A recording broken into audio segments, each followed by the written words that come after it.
IPL உடைய தொடர்ல ஒவ்வொரு சீசனிலுமே ஏதாவது ஒரு அணி தொடர்ந்து சொதப்பி புள்ளிப்பட்டியல்ல கடைசி இடங்கள்ல நீடிப்பது வழக்கமான ஒரு விஷயம்தான். சென்னை சூப்பர் கிங்ஸ் அணி கடந்த 17 சீசன்களிலுமே இப்படி தொடர்ந்து சொதப்பி புள்ளிப்பட்டியலுடைய கடைசி இடங்கள்லயே நீடித்துட்டு இருக்காங்க. கடைசியாக 2010ஆம் ஆண்டுல முதல் 7 போட்டிகள்ல 2 வெற்றிகளை பெற்று இறுதியில கோப்பை வென்றிருந்தாங்க.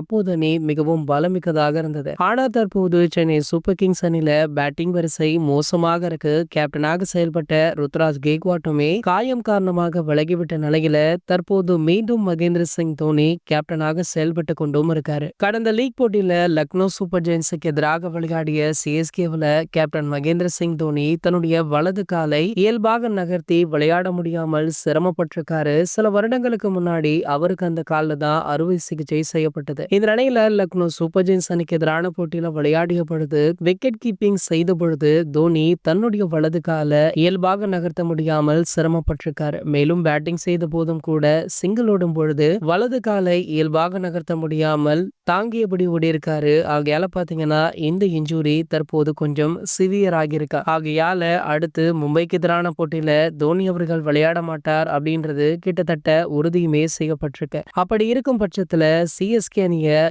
யார் வழி நடத்துவார் அப்படின்ற கேள்விதான் தற்போது சமூக வலைதளங்கள்ல வைரலுமே ஆகிட்டு இருக்கு.